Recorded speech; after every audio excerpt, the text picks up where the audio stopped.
Bismillahirrahmanirrahim. Assalamualaikum warahmatullahi wabarakatuh. Alhamdulillahirabbil alamin. Sedaya puji, sedaya pangalembono kagunganipun Allah Subhanahu wa taala. Sifatnya Allah dadi kang maha mirah tumrap sakebehing makhluk. Tur-Rahim kang welas kasih dumateng tiyang-tiyang ingkang sami iman lan takwa marang Gusti Allah. Bersolawat pada Nabi kita Muhammad sallallahu alaihi wasallam. Allahumma shalli ala Muhammad wa ala ali Muhammad kama shallaita ala Ibrahim wa ali Ibrahim innaka Hamidum Majid. Ikhwani wa akhwati rahimani wa rahimatullah, usikum wa iyaya bitaqwallahi wa ta'atihi faqad fazal muttaqun. Ibu dan bapak yang dimuliakan Allah, marilah kita terus bermawas diri, bermuhasabah diri. Ini sudah di penghujung bulan Rabiul Awal. Tanggalnya pinten nggih, Pak? Sakeh lah. Menurut perhitungan KHGP BPT, kalender Hijriyah Global Tunggal, itu sekarang ya sudah 26. Pada malam hari ini tema kajian kita tentang etika pernikahan dan juga pembinaan keluarga. Ini karena saya kebetulan di kantor urusan agama dan juga penyuluh, kita penting sekiranya kita untuk jadi urusan bojo yang itu sampai kesandung lagi keluarga itu, karena sering kita lalui kehidupan sehari-hari. Tapi justru karena seringnya kesakar kesandung, kadang sering kesandung teman. Iya. Karena kita tidak akan mungkin kesandung waktu sing gede. Kesandung mesti ya kerikil apa-apa ya. Sehingga hal-hal yang kecil kita perlu untuk berhati-hati. Sehingga pesannya adalah agar kita bertakwa. Takwa itu artinya apa? Hati-hati. Hati-hati dengan lisan kita, hati-hati dengan tangan kita. Sing lanang ya ora gampang plak-plek, sing wadon juga ora gampang cacuk. Karena jarisan pintar kaki apa? Wadon kuwi cringwis dremis, angger ngomong ora wis. Karena apa? Ya begitulah, memang tabiat perempuan itu memang harus cerewet. Angger wong wadon menang moko anake dadi ora pinter matur. Ngarep jajal pokok kowe nangin anak bapak, anak ibu sing paling dewek, celanane tinggi kanan kiri bismillahirrahmanirrahim, bajune gua ngerti tulis nganggo baju kawit katok popok gutul klambine gelem-gelem. Itulah ibu. Mulane bapak aja kaget, aja gumun nek wong wadon cerewet. Angger cerewet ya alhamdulillah, kena nggo rame-rame ora mawi nyetel radio. Ya ora kaya gue lah. Maksudnya kena nggo anget-anget iki lho. Wadon ku meneng benong monjogo, sing lanang pada pengetan, sing wadon pada ngidul ungkur-ungkuran. Baik, pernikahan itu dalam surat Al-Ahzab dikatakan sebagai mitsaqun ghalidh, janji yang kokoh. Sehingga anak nyentang punten nggih, artis-artis itu kadang-kadang pernikahan sampai miliaran. Ini Raffi Ahmad pira ya? Raffi Ahmad sama Al-Ghazali. Ya Luna Mayo cukup enggak 100-200 ribu? Enggak, itu sampai 25 miliar, Pak. Selawe miliar go resepsi pernikahan. Tapi ya kadang ngapunten gitu, paling setahun 2 tahun pada bubar, setahun 2 tahun pada cerai pegatan. Mereka orang apa coba ini ngapunten? Cantik sudah cantik, sing lanang sudah ganteng, sugih ora nguyai, pangkatnya, statusnya sudah sangat luar biasa, tapi ternyata tidak bisa lanjut. Maka kata kuncinya ini karena apa? Tidak ada komitmen. Komitmen itu ya kesepahaman bersama mempertahankan rumah tangga. Nyuruh punten Pak, angger dipikir-pikir dewek apa pakai dewek rumah tangga semenit tahun jadi dipikir bosan nih Pak. Kepengin ganti sinop. Sing ibu masih menuga, bojo karo po, jangan semenit tahun ora tau seneng. Karena apa kita bertahan? Karena ada komitmen bahwa rumah tangga itu tidak hanya sekedar like and dislike, suka dan tidak suka, tapi bagaimana mempertahankan egois kita atau mengorbankan egois kita demi pasangan kita. Jajal sing wadon wis nyerocos boy gendor. Pokoke ngomong lan sepisan maning gerus tenan. Nek sing lanang ladeni, dadi temenan kowe dalam perang dunia. Ini kan lanang kan lah ya luwun menang lah. Kalah. Nah, perlu ada data yang tentang saksi-saksi dan sirotaklik talak. Nah, dalam buku nikah itu ada namanya sirotaklik. Sirotaklik talak itu ada apa? Itu janji setia suami kepada istrinya. Satu, memberi nafkah lahir batin. Yang kedua, tidak menyakiti jasmani pada istri. Yang ketiga, tidak membiarkan selama 2 tahun lamanya, tidak memberikan nafkah lahir dan batin. Kalau laki-laki melanggar sirotaklik talak, maka istri berhak untuk mengajukan ke pengadilan agama. Angger kos laki-laki tidak menandatangani sirotaklik talak, maka istri berat untuk bisa mengajukan ke pengadilan agama.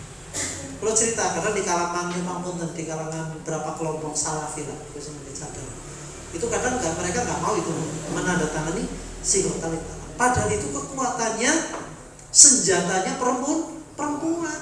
Karena apa? Kalau dia melanggar sirotaklik talak, maka dia bisa mengajukan ke pengadilan agama. Melanggar baik-baik atau nih sirotaklik talak, ya saya hari ini nama Wasis Minarso berjanji sepenuh hati satu akan mempergauli dia bernama Aminah dengan mawar dan seterusnya. Kan ada mat itu. Jika saya melanggar sumpah janji ini, maka si perempuan mengajukan ke pengadilan agama dan ditetapkan sebagai dan seterusnya. Itu sirotaklik talak. Di buku nikah ada. Nah, perkawinan itu tidak hanya sekedar melampiaskan hawa nafsu, tapi apa? Menghalalkan yang halal. Menghalalkan yang haram. Artinya apa? Hubungan laki-laki perempuan yang non muhrim, yang bukan muhrim itu kan dosa. Jangankan berdua-duaan atau saling berpelukan. Wong melihat saja kita suruh ghudlul basar, menundukkan pandangan. Ya ayyuhal mu'minin ghuddu min absarihim. Kalau perempuan yaghdudna min absar min jalabihinna wa yafatna furujahunna. Wong lanang kon pada menundukkan pandangan. Wong wadon kon pada menjaga farjinya, kemaluan.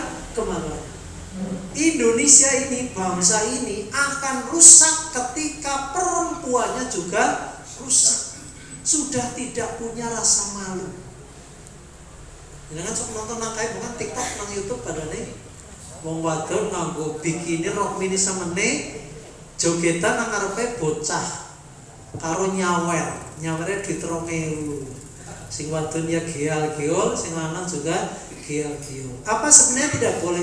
Ya sebenarnya boleh, itu hak asasi.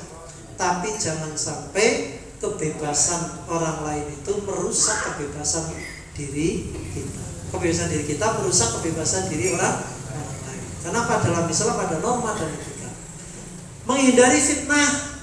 Jadi wong bojoke mulane ya masyarakat syabab, wong lanang wong wadon bujang perawan duda-duda sing wis suwe orang menikah yu pada ndang bojo. Memang menten begini wong ketemu karo pensiunan pada cerita. Oh wis anu duda kok ya pada bae ya D2 pada bae ya pada kumpul-kumpul lagi. Kumpulan pensiunan ini pada curhat. Yang rasanya yang pengen bojo ya. Nah, yang tua-tua itu juga penting Pak, yang mampu. Agar apa? Nah ini menghindari fitnah. Kemudian apa? Menghindari perzinahan. Kenapa? Zina itu perbuatan rijsun min amali syaitan. Jadi perbuatan yang sangat jijik. Bahkan hukumannya kan kalau zina muson itu orang yang sudah menikah itu kan dirajam, dicambuk. Masya Allah. Itu di negara-negara Islam. Nang kene zina soal suka sama suka jadi orang apa-apa. Jadi kemarin kan ada ya Gubernur Jawa Barat ya, wong anu jajan nang pinggir dalan nuntut tes DNA. Jadi itu naudzubillah min dzalik lah ya, oknum pejabat itu yang mereka itu melakukan maksiat, belum bening mawon, bening putih. Maksiat, mereka ingin mendapatkan pengakuan atas anaknya. Padahal itu hubungan yang tidak resmi. Manuntukku nang pinggir dalan, ya lu jual, gue beli. Jadi cara bahasane pengeren siki jare C3. Check in, check out. Lah kon jaluk dituntut anaknya pengen mendapatkan hak sebagai anak kandung. Ya nggak bisa, menikahnya juga enggak. Maka inilah pentingnya menghasilkan keturunan yang saleh. Kemudian silaturahmi, menikah itu tidak hanya menyatukan dua insan, tapi menggabungkan dua kultur budaya yang berbeda. Saya termasuk orang yang tanpa out the box, keluar dari kebiasaan. Saya dulu ketua pemuda Muhammadiyah, istri saya Fatayat NU, santrinya Pak Kiai Ngisom, rahimahullah. Jadi kendel ya, ketua pemuda Muhammadiyah, bojo karo Fatayat NU, santrinya Kiai Ngisom. Dan itu memang tantangan itu. Saya menyatukan kulturnya, keluarganya, kemudian alhamdulillah lambat lautnya tidak ada masalah. Malah istrinya wis-wis kok ngomong jen bojo karo jenengan iki tersesat ya. Kenapa sih? Tersesat di jalan yang benar. Karena sekarang sudah aktif di Nasihatul Aisyah di Kripit. Dan bapak mertua saya itu di Muhammadiyahkan dengan tidak saya Muhammadiyahkan. Jadi beliau senang mendengarkan itu radio mana itu MTA Sukino itu keras banget itu. Jadi sini sholat tuh tahlilan yasinan wis 11 itu. Kayak Mbah Putri ngomong, "Sis kayak bapak kayak wis kayak kok masih ora gelem tahlilan ora gelem yasinan." Padahal nurokna MTA itu. Ya walau itu kan lah ya. Ya mudah-mudahan nanti bersama-sama di akhirat nanti di surga. Yang NU juga nanti di surga, yang Al-Mansuro, yang MK juga di surga. Cuma jalannya yang berbeda-beda. Sehingga sedekah tiada hari tanpa silat, memberi minum anjing kalau besar-besar lebih besar pahala dari memberi makan minum anak istri. Nah gitu. Ini kan cerita ada seorang pelacur, seorang perempuan yang masuk surga gara-gara memberi minum kepada seekor anjing. Itu kan artinya apa? Gambaran bahwa kebaikan mungkin yang kita lihat sepele di mata Allah ternyata nilainya sangat besar. Nah kayak pakai dewek ya, infak 100.000, 200.000 mungkin hal biasa. Ning jajal tukang bakau cilok sing penghasilannya sedina paling 20.000, infak 50.000, wah itu baru luar biasa. Loh 50.000 penghasilan dia cuma 125.000, itu kan hebat. Pada bewaken dewek parinya PNS golongan 3, gajian 3,5 juta, kowe infaknya 4 juta. Kalau ya. Nah, karena pada jodoh, manusia wajib berusaha maksimal dan berdoa optimal dalam segala, termasuk dalam dari jodoh. Jodoh itu harus dicari, bukan hanya ditunggu. Apunten. Saya punya teman-teman di Muhammadiyah, aktivis Muhammadiyah. Nyusun kuatir lagi wis kerampung mualima, wis kuliah wis rampung, sarjana, ditakoni ku arep bojo kapan kok jere derek kepikiran. Sementara usianya sudah 30 plus. Kan puntu ini pas-pas nggih. Dua anak wadon, urung bojo, umure wis 30 tahun nggih. Tetep pas-pas lah. Karena apa? Perempuan semakin tua kadang nilainya menjadi semakin rendah turun.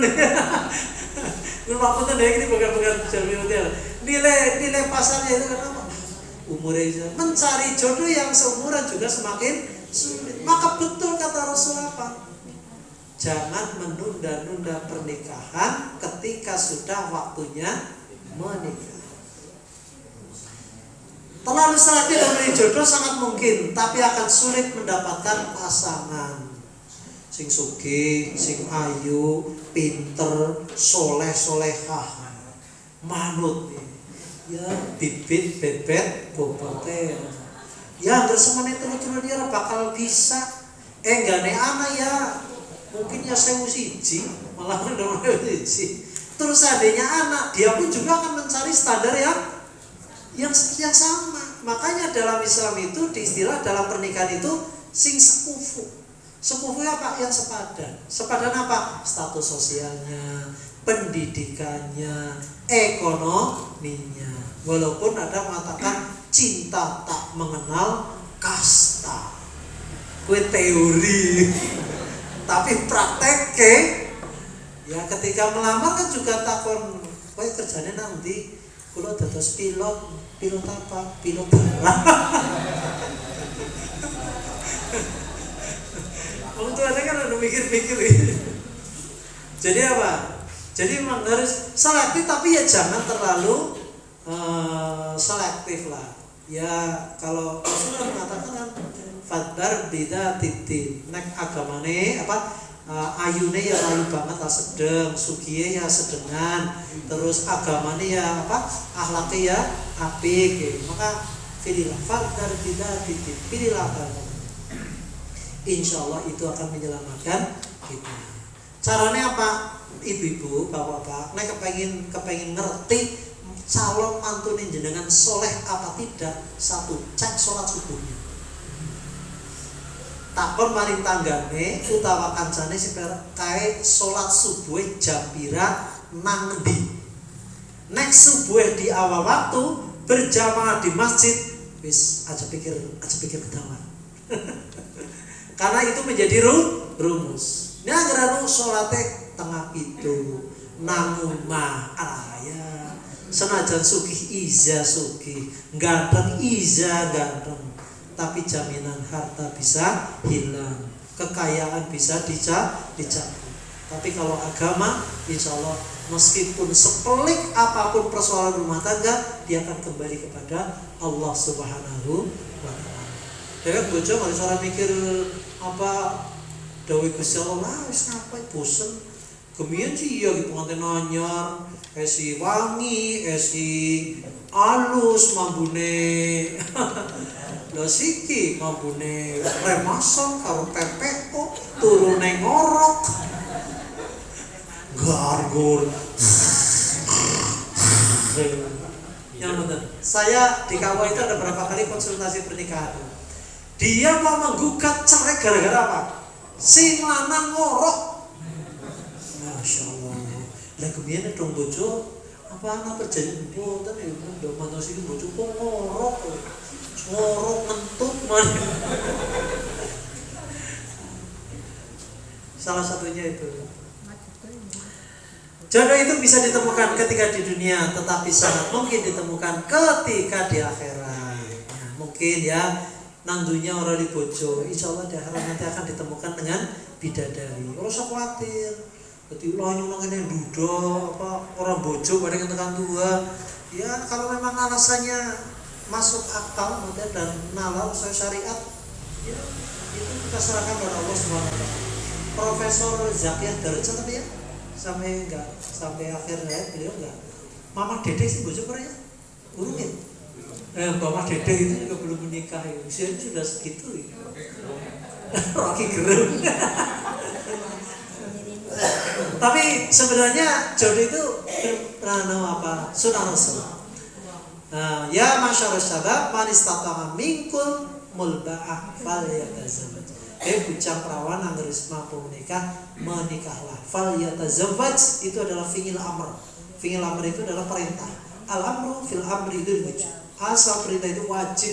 Ketika dia sudah kuat ekonominya, siap fisiknya, siap mentalnya, sifat jiwanya, maka menikah menjadi wajib. Tapi kalau memang belum saatnya, nah itu ya memberi 14 tahun baru bojo. Nah 14 tahun bojo kok bayi ini ya bayi mana bocah. Akhirnya Pak stunting. Para stunting wong tuane juga pusing karena urung oleh pegawaian. Saya teman itu banyak itu di Banjarma di suatu kecamatan ini banyak.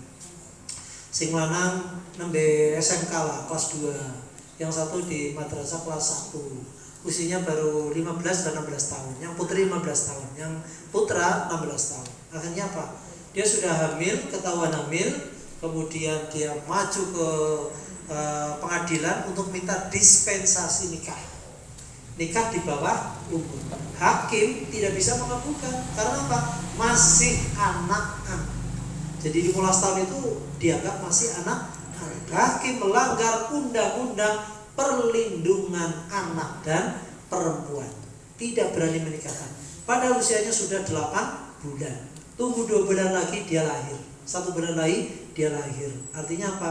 Dia lahir tanpa pernikahan yang resmi. Mungkin sah karena nikah siri itu ya. Yang penting ada wali, saksi, ijab dan kabul. Ada pengantin laki-laki perempuan sah. Tapi secara hukum negara tidak punya kekuatan hukum. Dan nanti kalau lahir pertama anak perempuan, si ayah tidak bisa menjadi wali atas kelahiran anak perempuan. Kenapa? Dianggap di luar pernikahan. Termasuk juga dalam waris. Ketika nanti suaminya punya tinggalan harta warisan, si anak perempuan itu yang lahir di luar nikah tidak bisa menggugat atau minta hak waris atas ayah kandungnya. Resikonya demo kan? Makanya itu. Nah, tahapan pranikah itu strategi pranikah itu apa? Mencari jodoh. Itu ada istilah ta'aruf. Ta'aruf, kemudian yang kedua tafahum. Kemudian yang ketiga tarahum. Ini proses ta'aruf ini sering disampaikan oleh Mbak Hizbullah itu ya, tolimo. Ta'aruf, tafahum, tasyawur, kemudian ta'awun, tolimo. Sering saya masih ingat itu kajian di pernikahan.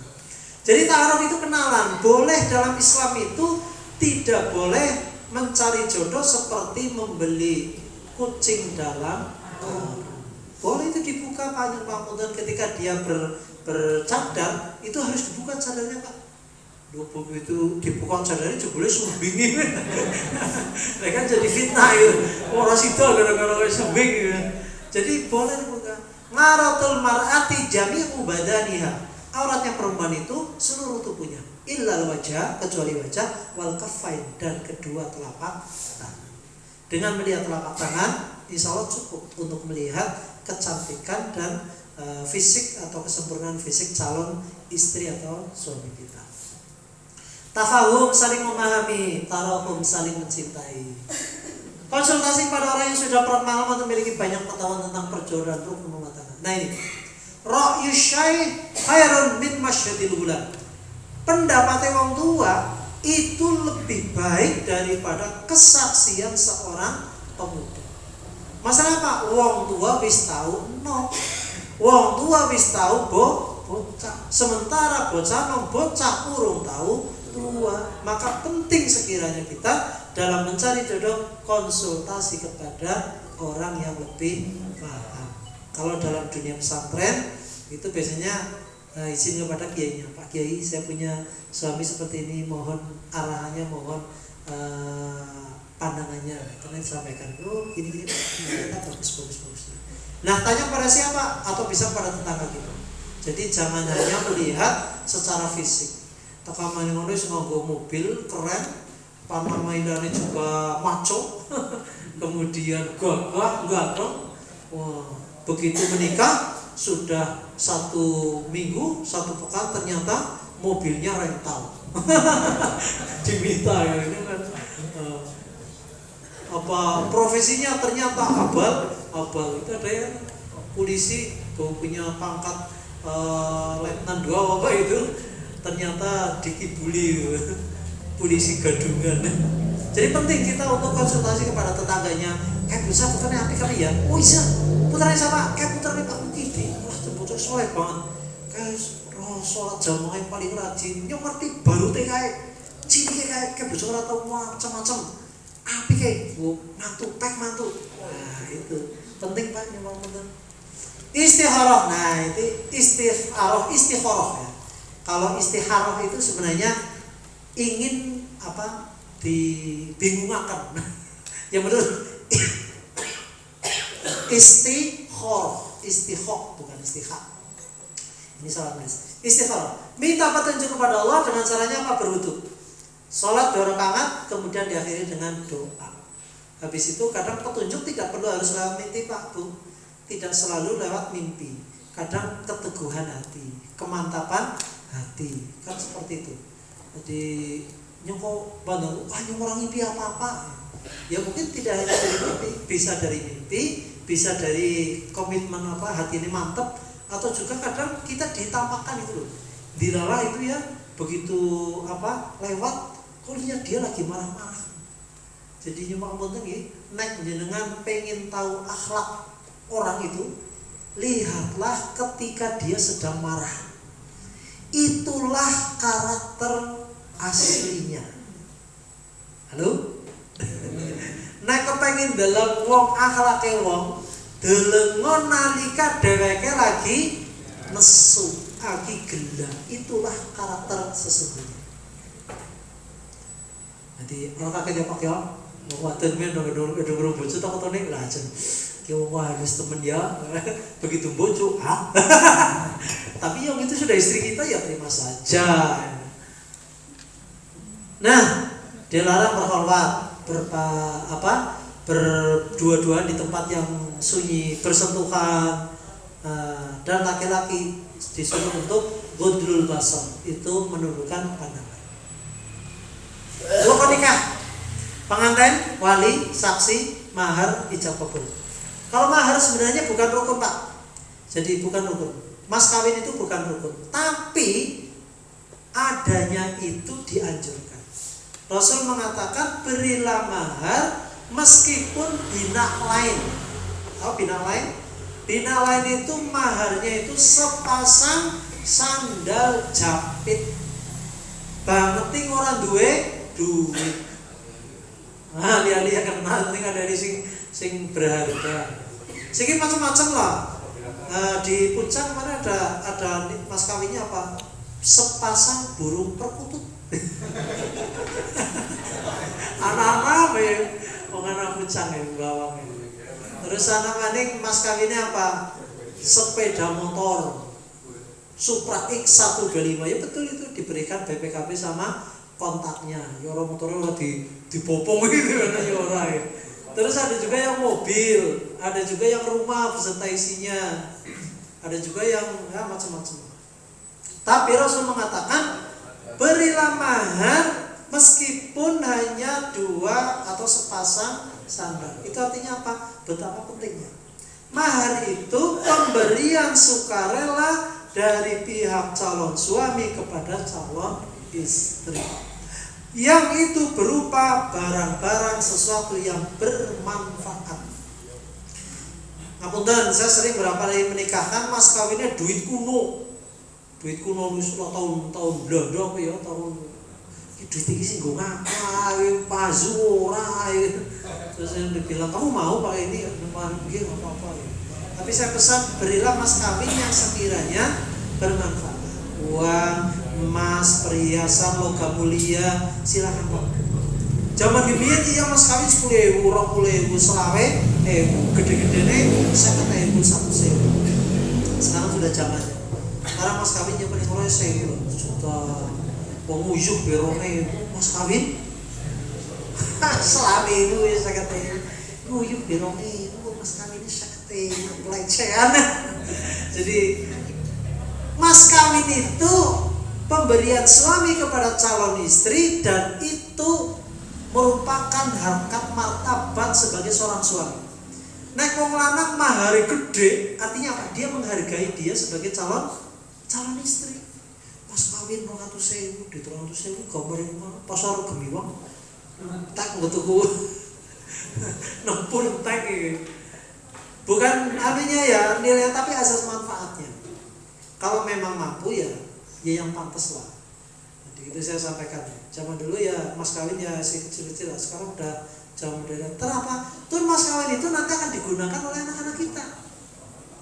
Meskipun itu pemberian suami kepada istrinya, toh nanti ketika sudah berumah tangga menjadi harta bersama. Jadi kita pakai teori ya. Nek kira-kira Arab barang gawe, gawane aja pakaian. Nanti maling ki mbok syukuran 50 juta. Mas kawine 1 juta. 50 juta entek. Sekali resepsi habis. Tapi ketika mas kawinnya banyak, yang menikmati bukan hanya keluarga, tapi juga anak-anak kita. Loh, begitu sudah menikah, sudah menjadi anak kita. Nah, kalau mas kawinnya besar, itu nanti akan dimanfaatkan oleh anak kita. Jadi aja ngomongin resepsi ini, nggawa resepsi 1 juta, mas kawin ini ngukur 1 juta. Saya sudah seperti itu. Waktu menikah saya masih pengangguran. Jadi sudah menjadi kadus tapi awal ya, pokoknya ya 2,5 tahun. Begitu bojo seminggu kan jaluk misa bojone, akhirnya kan pokoknya tak jeblos ae. Gimana garang mana orang potong gawe rumah. Jadi dan itu ketika saya butuh modal, saya minta izin. Kalungnya tak sini dingin ya. Oh nyuwun. Apa lah, ngesuk liana duit keliru nih tenang boy, tapi temenan ya. Dan itu betul itu loh. Nanti anak-anak kita yang nanti akan belajar mengelola itu semuanya, biar dan kita menjauhi yang namanya sifat boros. Jadi resepsi kalau sampai ratusan juta, tapi bar itu gari ngelus-ngelus batuk. Karena apa? Ninggal angsuran.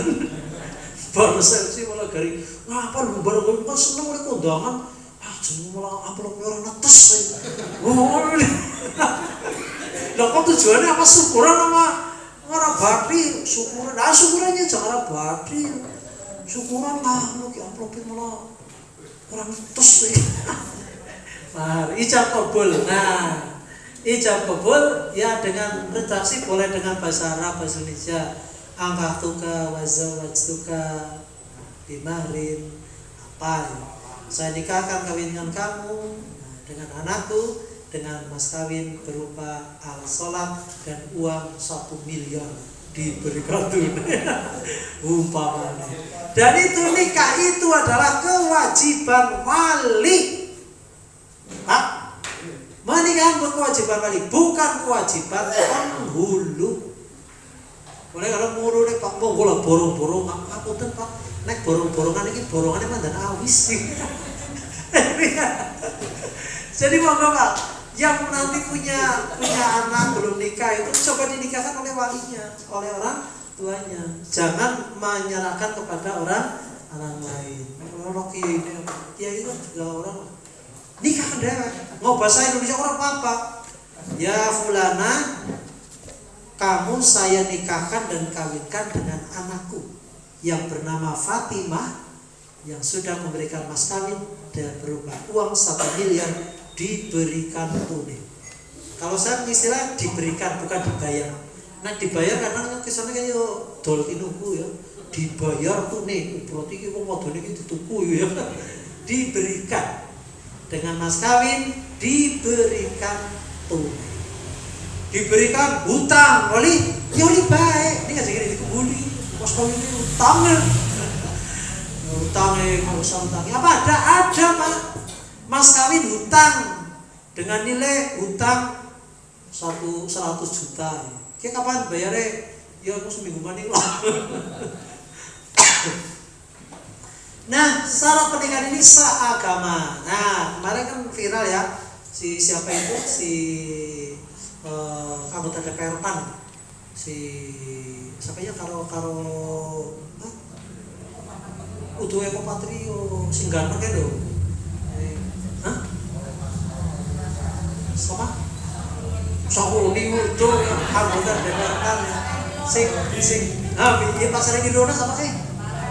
Nah, Farel karo Fuji ya, karo Milona.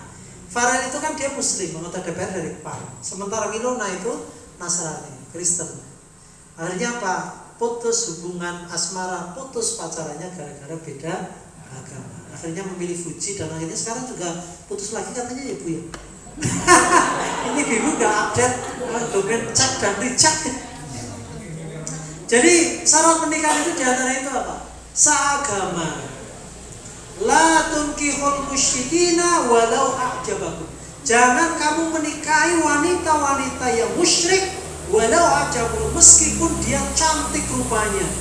Ayune moblong, wis kayak bidadari turun dari kayangan.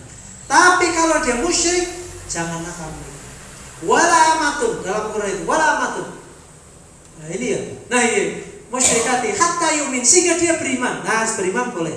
Wala amatun budak wadon amat sing ireng rambutnya keriting. Itu khairun lebih baik min musyrikatin daripada wanita musyrik yang cantik. Walau ajabakum meskipun dia menarik hatimu. Wala tunkihul musyrikina dan kamu jangan menikahi laki-laki musyrik hatta yuminu sehingga mereka menjadi mu'alaf beriman. Wala abdun seorang budak ini kan kasta sudra apa ya? Jadi nang Indo itu kan sudra Brahma apa ya?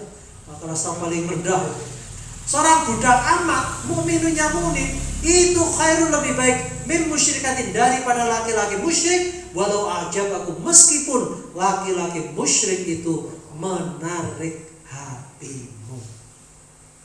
Loh, ini pantas jelas Ibu G, menikah harus seagama, tidak boleh beda agama. Lah kayak Gus Dur kepriwe urusannya Gus Dur alam. Terus antara adin, yakni sama-sama ridho, sama-sama rela. Dalam nikah itu ada belangko namanya N3, persetujuan mempelai. Laki-laki perempuan harus sepakat, tidak boleh sepihak menolak. Jadi sing lanang ya kudu sepakat, sing wadon juga sepakat. Maka ketika pernikahan saya tanyakan, "Kos, teman-teman, saya setuju jajal dalam raine di padahal lagi semunan." Bener ora? Saya sumpah mantap ijab kabul. Sah yurung. Ijab kabul burung sah. Keduanya ridho dan tidak ada paksaan di dalam menikah. Sebenarnya drama rane Siti Nurbaya. Jadi dia seorang perempuan dipaksa menikah untuk membayar hutang-hutangnya dengan datuk marigi. Yang menangi zaman semono ya datuk marigi karo Siti Nurbaya. Selain dua syarat di atas, terdapat juga syarat balik dan kufu. Balik itu ya sudah dewasa. Kufu itu ya sepadan. Sebab apa? Banyak kasus-kasus itu karena status ekonominya, status sosialnya jauh. Yang satu di bawah bumi, yang satu di atas langit. Akhirnya apa? Yang perempuan yang miskin direndahkan oleh keluarga laki-lakinya, atau sebaliknya. Yang laki-laki direndahkan oleh keluarga perempuan karena apa? Dia dari keluarga yang miskin. Kemudian apa lagi? Perempuan yang pamungkas. Kemarin kasus di Jawa Timur ya, di desa mana ya yang P3K. Kemarin kan banyak pengangkatan P3K ini. ASN P3K itu pegawai pemerintah dengan perjanjian kerja. Itu sama dengan PNS, cuma mereka tidak punya pensiunan. Begitu perempuan-perempuan itu diangkat menjadi P3K yang tadi gajinya cuma 1 juta, kemudian diangkat menjadi P3 menjadi 7 juta. Kemudian para perempuan-perempuan P3 itu mereka berbondong-bondong ke pengadilan agama menggugat suaminya karena tidak selevel dengan gajinya. Mana itu loh di Jawa Timur Pak, dan kalau lihat itu fakta itu. Dan pembisanya apa? Ekonomi. Jadi ini dari P3K wis PNS, masa bojone nyong biasa-biasa tukang ngarit, ora level. Nah, enggak boleh.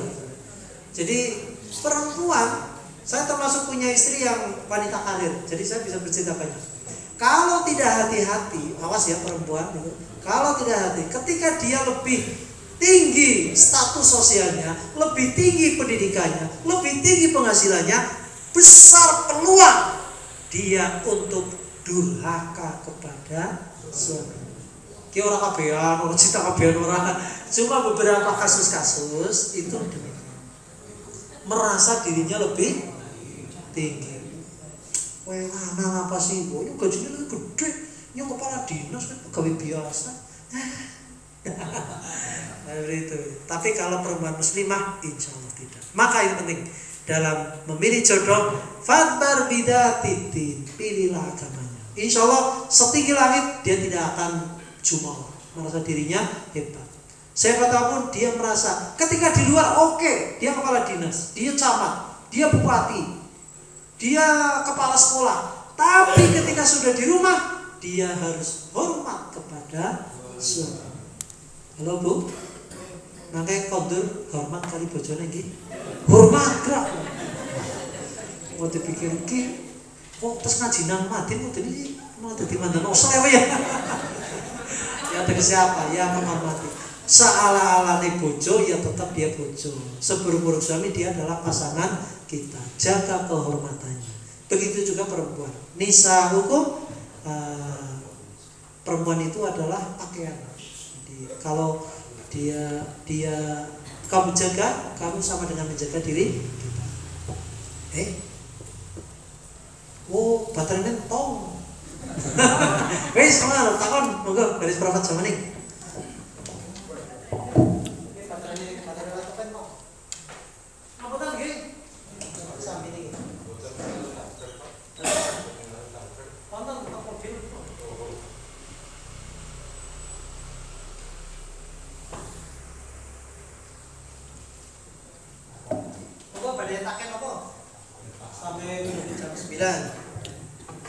Niki mudeng apa mubeng? Kira-kira dipahami ya? Itu real di kehidupan kita ya, seperti itu. Saya ingin menyampaikan, Pak, yang namanya hidup berumah tangga itu tidak hanya sekedar apa yang saya punya, apa yang saya bisa, tapi bagaimana menghargai apa yang ada pada orang lain. Nah, dewek selalu menuntut, jadi mengukur orang lain dengan barometer kita. Mengukur orang lain dengan ukuran diri kita. Kok kudu kayak gini, karena itu nanti tidak akan ketemu, Pak. Yang namanya pasangan suami istri itu adalah sesuatu yang memang berbeda. Sudahlah beda dari lahirnya. Kalau kita mencari sesuai dengan harapan kita, tidak akan bisa ketemu. Tapi kalau kita mencoba menempatkan diri kita sebagai dia, sebagai orang lain, insya Allah kita menjadi bijak. Yang pangapunten, yang mandewa water itu biasanya karpe di ajeni, maunya dimengerti. Itu ya Pak ya? Ya seperti itu, ya memang seperti itu. Nek anggar wong adi nesu, ya di rumah menah. Aja di cempalu, maka baliknya lebih parah ya. Yang udah bojo lah, udah banyak cerita gitu. Jadi seperti itu. Jadi laki-laki memang harus kudu dawa ususe, ober, dadane, terus sama nih. Ya kayak gue lah, jembar atine. Kalau kita seperti itu, insya Allah nanti rumah tangga akan bisa teredam. Nah kira-kira si gila baik tinggal lunga Pak, misal. Wah kira-kira semacam adem dan pribadi. Kadang anak anaknya WA, Pak disuruh pulang, suruh makan, ibunya wis ora gelem. Pak kembali, mama kan wis ora gelem. Kadang anak-anak itu menjadi pengikat nggih Pak ya. Jadi ketika kita sedang marah, ada anak-anak itu kan menjadi peredam, menjadi apa? Penyiram itu, pendingin gitu. Jadi pemadam kebakaran gitu. Jadi mulanya ketika kita tidak punya anak, sebenarnya kita menjadi ada sesuatu yang hilang. Ketika marah, pelampiasan kita hanya kepada suami atau istri kita. Tapi ketika ada anak, kemarahan kita menjadi terkendali. Anaknya masa nyunggulan ngarepe bocah. Begitu ibu kok marah-marah terus sih?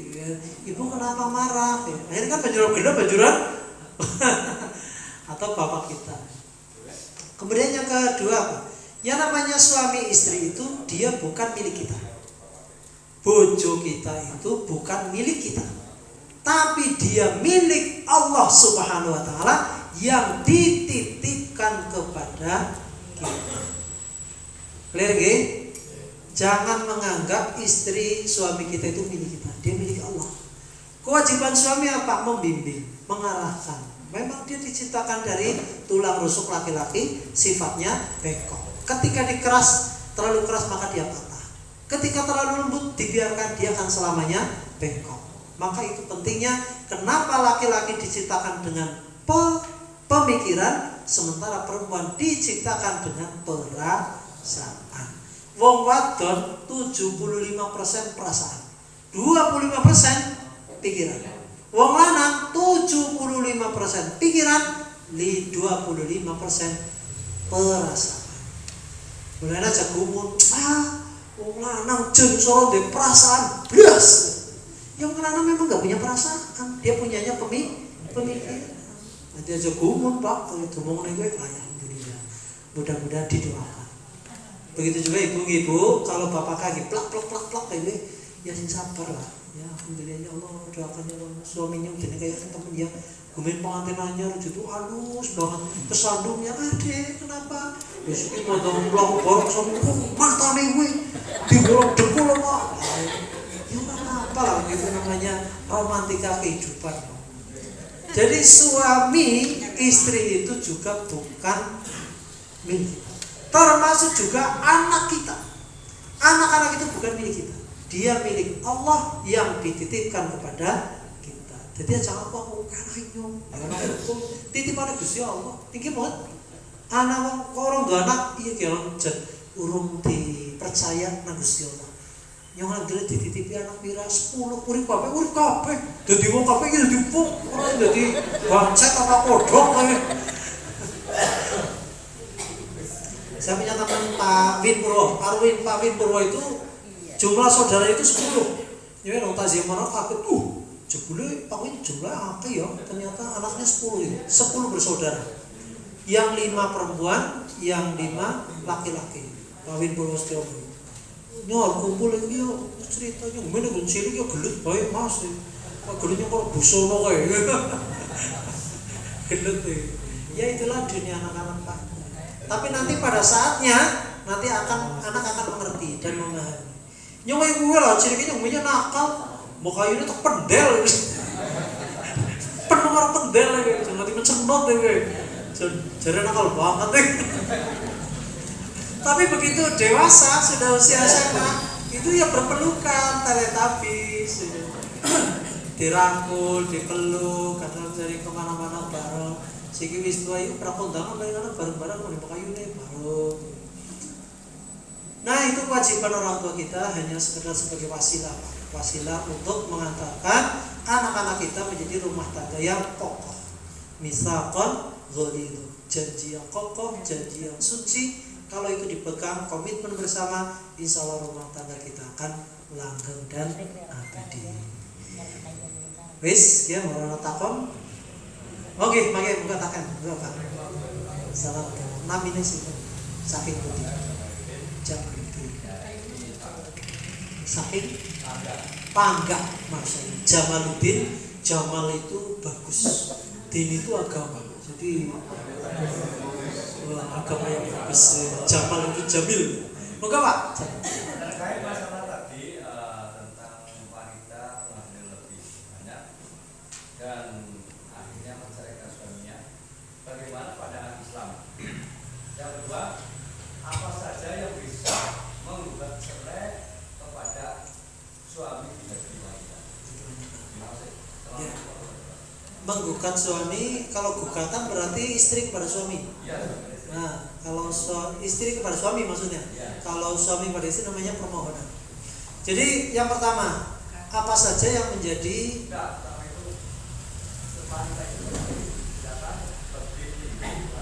ya.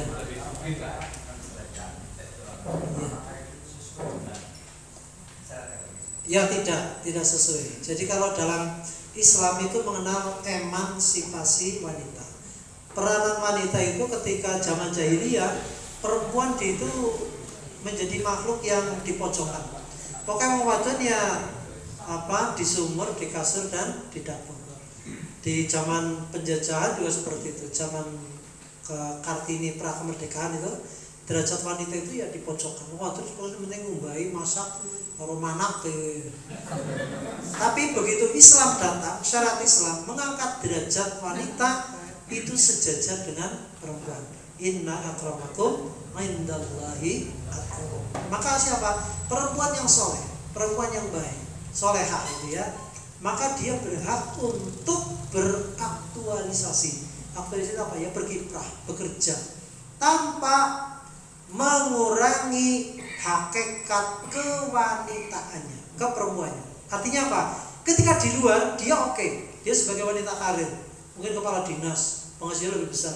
Tapi ketika sudah kembali ke rumah, maka dia menjadi statusnya sebagai istri yang dia harus tunduk, taat, hormat kepada suaminya selama suaminya benar. Suaminya bejuk-juk. Karena ada itu yang lamunten, ada suami yang rela menjual istrinya ke prostitusi. Dijujukin nawi, dijujukin lanang maring tempat prostitusi itu yang antar suaminya. Untuk ngecer, alhamdulillah itu suami yang apa itu? Blek apa jet, bojone dewek malah bedol. Jadi ngaten Pak, batasannya apa? Batasannya syarat Islam. Syarat Islam apa?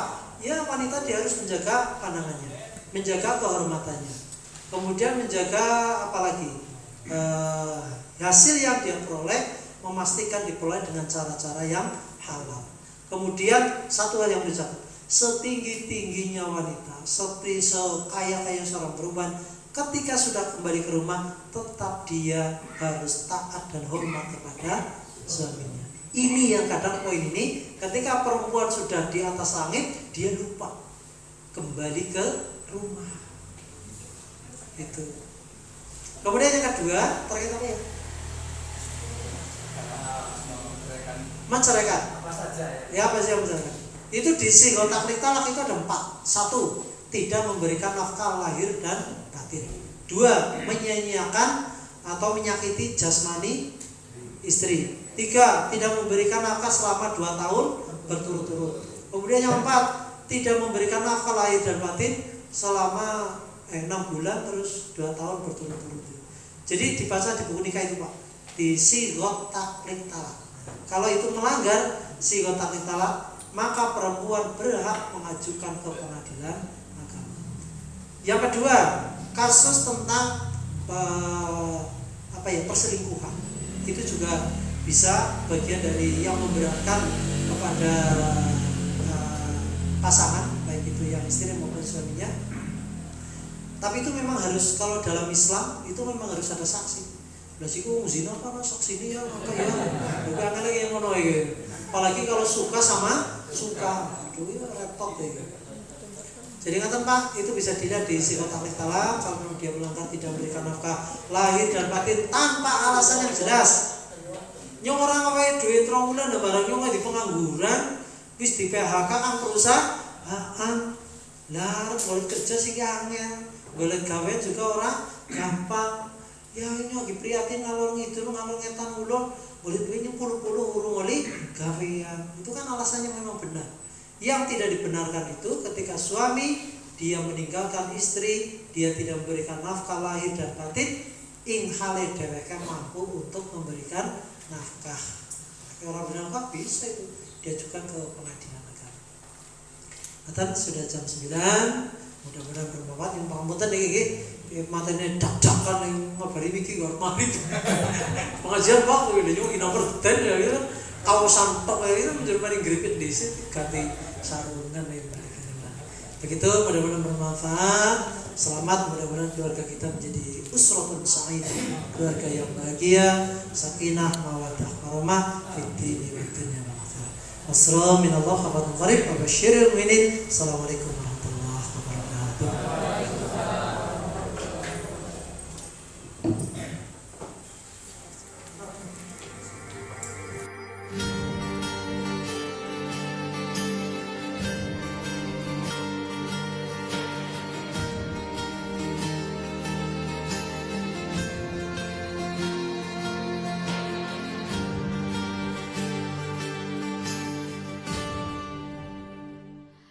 Sang surya telah bersinar, syahadat dua melingkar, warna yang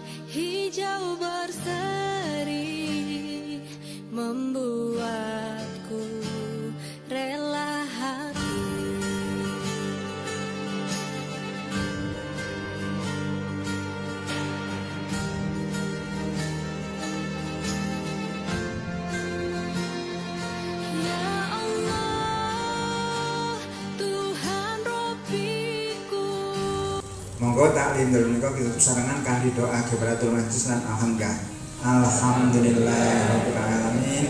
Subhanakallahumma wa bihamdika asyhadu an la ilaha illa anta astaghfiruka wa atubu ilaik. Assalamualaikum warahmatullahi wabarakatuh.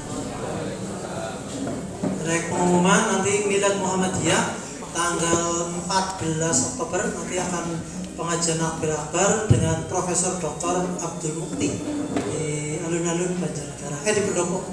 Alun-alun Banjarnegara.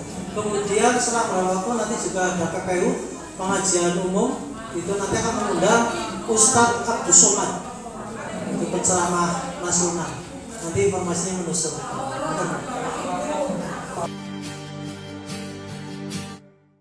Di timur fajar cerah gemerlapan mengusir kabut hitam, menggugah kaum muslimin tinggalkan peraduan. Lihatlah matahari telah tinggi di ufuk timur sana, seruan ilahi Robbi sami'na wa ata'na.